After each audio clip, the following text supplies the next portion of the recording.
A paz do Senhor a todos, um ótimo dia. A paz do Senhor Jesus. Irmãos, hoje Atos 15, 16 e 17, mas a gente só começa depois que você curtir e compartilhar o vídeo, então não se esqueça. Vamos orar? Senhor, meu Deus, meu Pai, te agradecemos mais uma vez por poder estar meditando a Tua Palavra, te pedimos, Pai, para que abra, Senhor, os nossos olhos espirituais, para que a gente venha ler e entender a Tua Palavra, Senhor, nos dá acesso à Tua sabedoria, como fez com Teu Filho Salomão, em nome do Senhor Jesus, amém. Ó, eu quero começar já logo pelo 15, que é pancada, hein? O título diz assim: As controvérsias sobre a circuncisão dos gentios. Alguns indivíduos que foram da Judéia para Antioquia ensinavam aos irmãos: se vocês não forem circuncidados, segundo o costume de Moisés, não podem ser salvos. Tendo surgido um conflito e grande discussão de Paulo e Barnabé, eu ia falar Saulo, com eles, pois resolvido que esses dois e mais alguns fossem a Jerusalém, aos apóstolos e presbíteros para tratar dessa questão. Encaminhados, pois, pela igreja, atravessaram as províncias da Fenícia e Samaria, e narrando a conversão dos gentios, causaram grande alegria a todos os irmãos. Quando chegaram a Jerusalém, foram bem recebidos pela igreja, pelos apóstolos e pelos presbíteros, a quem relataram tudo o que Deus havia feito com eles. Mas alguns membros do partido dos fariseus que haviam crido se insurgiram, dizendo: é necessário circuncidá-los e ordenar-lhes que observem a lei de Moisés. Então aqui, ó, já tem aqui, ó, a gente já detecta um problema, o segundo problema no texto. O primeiro cadê? Passei. Aqui, ó, surgiu um conflito, lá no 2. Segundo problema, no 5, partido dos fariseus. Agora vamos lá para o 6. Então os apóstolos e os presbíteros se reuniram para examinar a questão. Havendo grande debate, Pedro tomou a palavra e disse: irmãos, vocês sabem que desde há muito Deus me escolheu entre vocês para que da minha boca os gentios ouvissem a palavra do evangelho e crescem. E Deus, que conhece os corações, lhe deu o testemunho, concedendo o Espírito Santo a eles, como também os havia concedido a nós, e não estabeleceu distinção alguma entre nós e eles, purificando-lhes o coração por meio da fé. Agora, pois, porque vocês querem tentar a Deus, pondo sobre o pescoço dos discípulos um jugo que nem os nossos pais puderam suportar, nem nós. Mas cremos que somos salvos pela graça do Senhor Jesus, assim como eles. Então aqui, por que eu quis destacar os dois problemas? Primeiro, surgiu um conflito dentro da igreja, certo? Isso já é um problema. Além de falta de sabedoria, porque acaba de arrebentar quem é novo na fé, né? Também surgem dogmas que atrapalham a vida dos irmãos, né? E que nem todo mundo é apto para discutir. Por isso que eles retiraram esses irmãos que estavam tendo um conflito ali e levaram para quem tinha que discutir, que eram os presbíteros, que no caso os pastores, e os apóstolos. Segundo conflito, o segundo problema, alguns membros do partido dos fariseus, ou seja, com raízes de fariseus, que aprenderam somente a lei, né? Então eles creram, tá aqui, que haviam crido, só que eles estavam enraizados no padrão antigo, né? E eles colocaram aquele jugo que Pedro vai dizer aqui. Por que vai colocar sobre eles um jugo que nem nós aguentamos? Né? Porque eles tinham origem, né, de lá. Então, eu vejo esses dois conflitos nos dias de hoje. Estava discutindo com dois sábios por esses dias, e justamente sobre esse conflito, né, que é exatamente esse contexto, né? A gente estava falando sobre a igreja padrão e a igreja de parede preta, né? E ambos, um bacharelado e um mestre de teologia, se impuseram contra a minha pessoa, que sou um mero membro da igreja, sobre o que era certo e o que era errado. Mas por que fazem isso? Por que fazem aquilo? E esse texto é exatamente para conflitar esse assunto. Por que eu gosto de pegar esses textos fora de contexto, que pouca gente discute? Justamente por causa disso. Porque são coisas que às vezes a gente vê que não importam, que não fazem sentido. Então aqui o próprio Pedro diz que mas cremos que somos salvos pela graça do Senhor Jesus, assim como eles. Jesus Cristo é o que salva. Se a parede é branca ou se a parede é preta, não importa. E isso às vezes é muito conflitante, porque as pessoas deixam de servir a Deus porque elas observam esse tipo de conflito e acabam se recuando. Fala, se eles que estão lá não se entendem, o que eu vou fazer lá? E isso é um problema, é isso que a gente precisa ter a sabedoria de entender na palavra, de examinar a palavra para que isso não aconteça.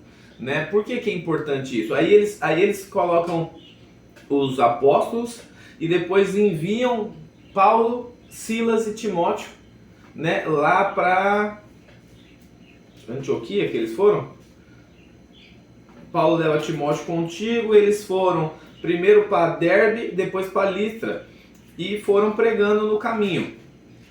Cadê o outro texto que eu marquei? Macedônia. Eles atravessaram a Macedônia, que era a colônia de gregos e tal, e eles foram seguindo.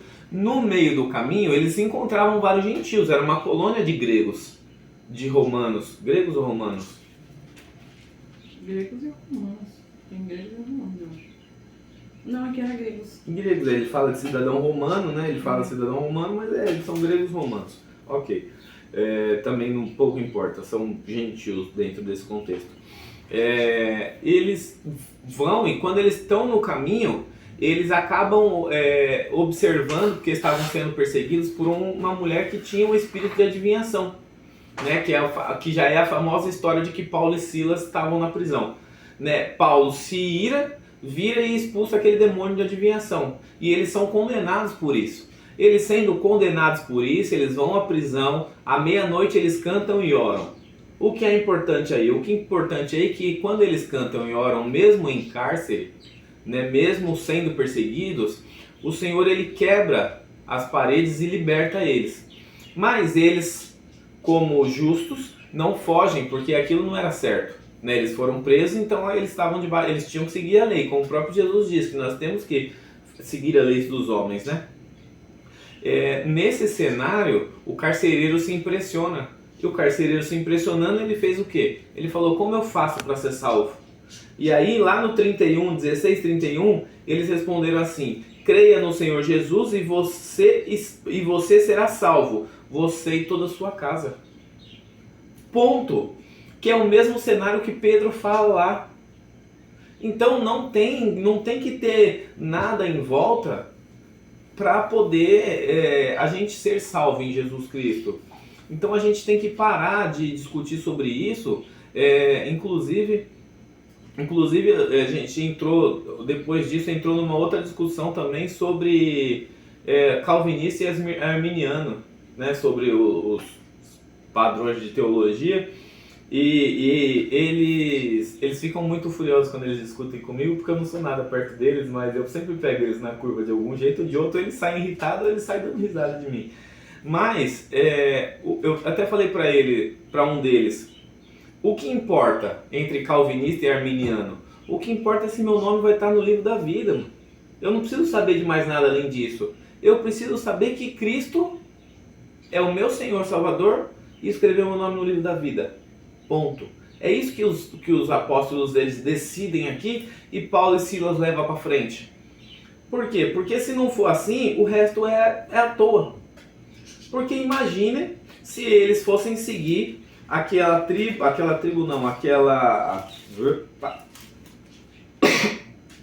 se eles fossem seguir os cristãos que vieram do partido dos fariseus, da parte dos fariseus.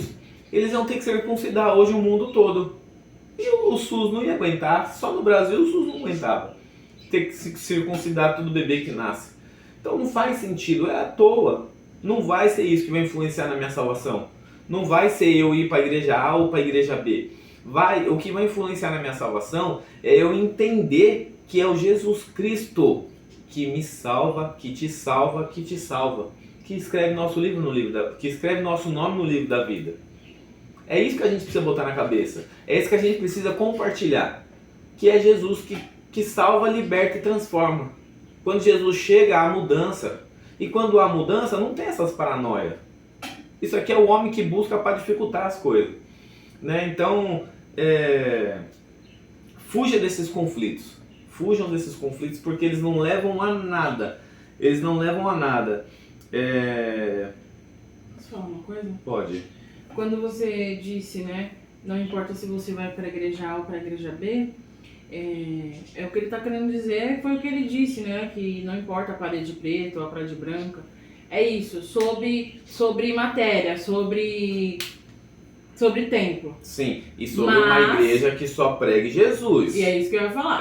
Então a gente tem que prestar atenção no quê? Ainda bem que foi bem lembrado. A gente tem que prestar atenção no quê? Se naquela igreja que você está, eles estão pregando a verdade. O que é a verdade? É a Bíblia. Ah, como que eu vou saber se eles estão pregando a verdade? Lendo a Bíblia. Então você tem que ver se essa igreja, ela realmente prega Jesus, que ele ressuscitou e que ele é o único caminho, a verdade e a vida. E a santidade de Deus, que a gente tem que seguir a paz com todos, amar a Deus acima de todas as coisas, amar o nosso próximo. Ver então se está enquadrado na palavra de Deus. Aí sim você fica naquele lugar. Mas o que ele quis dizer é que não importa se a parede é preta, se a cortina é azul, vermelha, amarela, se o piso é branco, preto. Exatamente. Não importa. O que importa é a palavra, o que estão pregando ali em cima. Se realmente o Espírito Santo de Deus vai estar ali naquele ambiente. Então é isso que importa. Sim. E focar sempre que seja Jesus o foco da palavra. Né? Não pode ser Maria, não pode ser Paulo. Tem que ser Jesus o foco da palavra. Independente se eles estão perto. Ah, Pedro pode te salvar, João andou com ele. Esquece esses caras. Esquece, eles já receberam a recompensa dele. Já estão dormindo lá a pampa sem a dor de cabeça de ter que ouvir ninguém. Então o que importa pra gente é Jesus Cristo. Porque é o único que se mantém vivo. O resto tudo morreu como qualquer outro. O único que subiu aí e tá lá na rede provavelmente é Enoque e Elias. Mais ninguém. Né? Então... Moisés. Não, Moisés não. Mas ele desceu lá com Jesus com os discípulos. Como espírito. Ninguém entra no céu sem o corpo ser transformado. Então o seu corpo físico não existe mais. Ele só não provou da morte. Eles só não provaram da morte. Moisés provou da morte. Porque o anjo lutou pelo seu corpo. Está em Judas. Se o anjo lutou pelo seu corpo é porque não havia vida mais lá. É verdade. Porque Deus disse que ele ia ser juntado na sessão do passado. Exatamente. Então, verdade. De qualquer forma, o corpo de Elias e Enoque também não está lá. Eles só não provaram da morte.